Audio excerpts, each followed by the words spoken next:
Be ready. 10 seconds to go.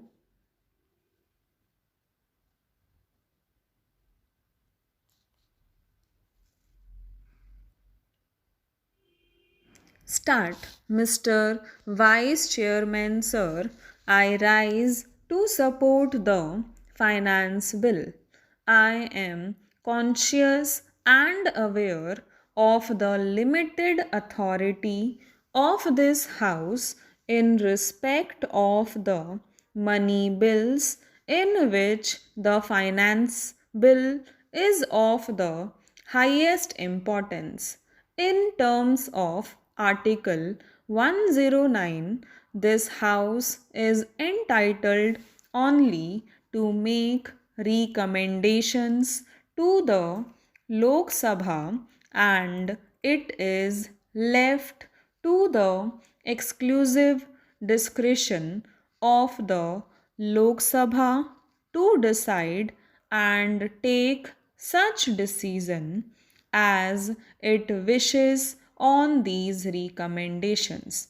Article 108 excludes discussion on the money bills completely from the purview of a joint session. Sir, whatever may have been the compelling reasons and grounds that may have commanded to the founding fathers of the Constitution while they limited the authority of this House in respect of the money bills after so much flow of water in the Yamuna in the last 50 years.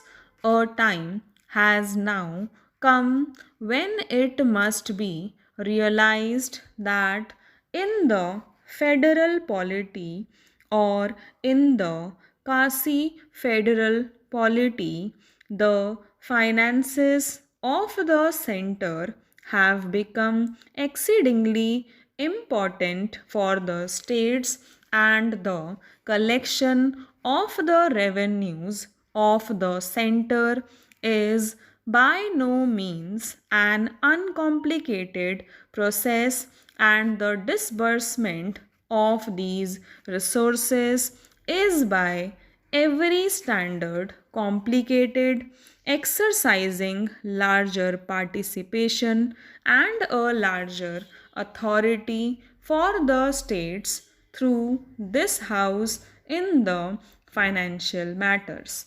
But, sir, more about it at an appropriate time.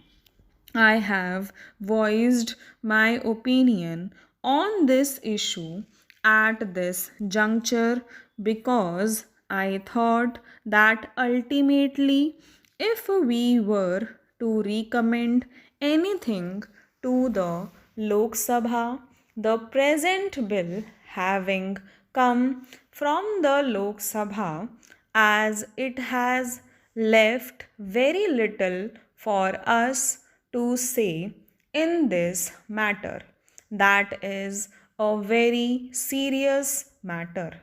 Sir, I have gone through the criticism which has been leveled on the finance bill. Having read the debates in the Lok Sabha and having carefully listened to the criticism outside Parliament, I am inclined to consider that there are quite a few chronic critics of all the measures which my party may evolve in all the finance bills and the budgets.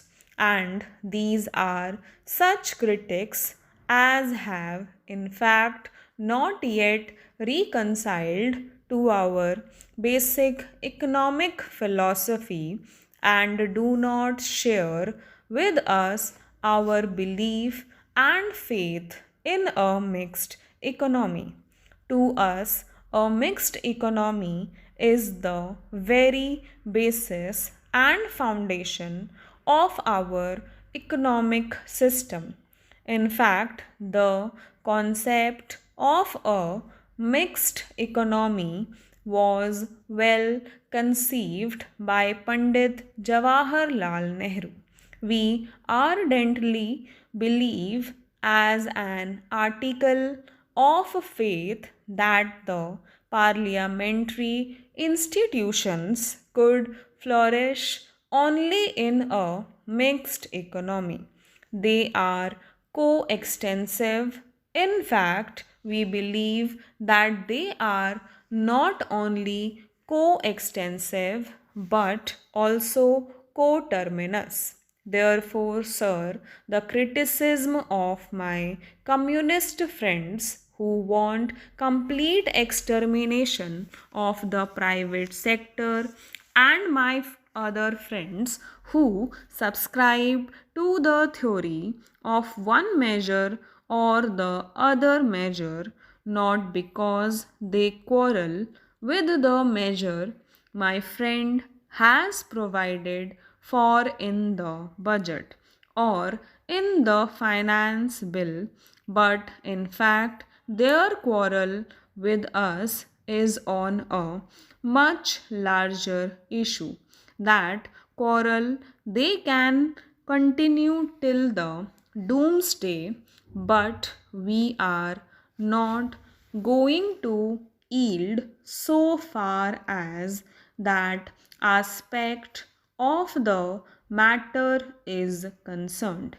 The private sector and the public sector both have to play a vital role in the economic development here.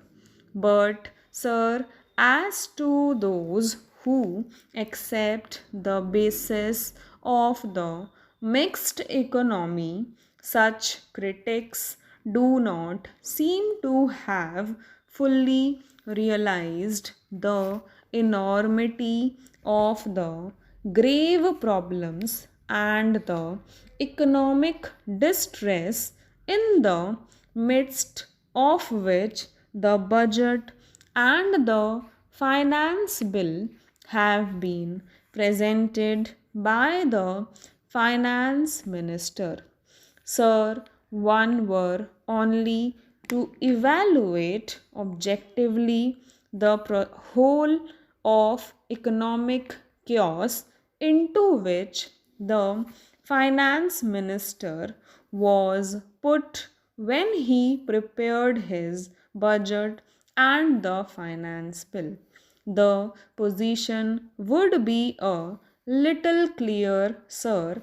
The economy was at its beam end, and the predecessor of the finance minister had pushed it into an absolutely unenviable situation.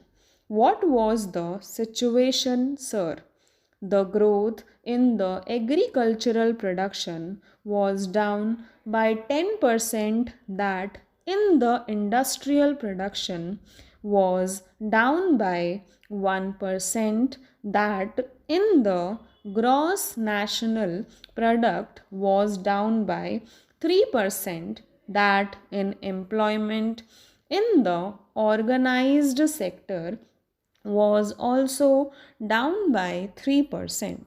The only thing which had grown up was inflation by 20%. There was an unprecedented spurt in the money supply in the midst of unprecedented decline in supplies. There was a period of inflation on one side and shortages and more shortages on the other. There was shortage of power because there was shortage of rain, and there was shortage of coal. There was shortage of coal because there was shortage of wagons. There was shortage of wagons because there was shortage of steel. There was shortage of steel because there was shortage of power, coal, and wagons. The situation was an extremely horrifying one, sir. That was a period of political instability and indiscipline which led to total industrial unrest, and to accentuate this situation, an extremely thoughtless and an indiscriminate budget was presented. Stop.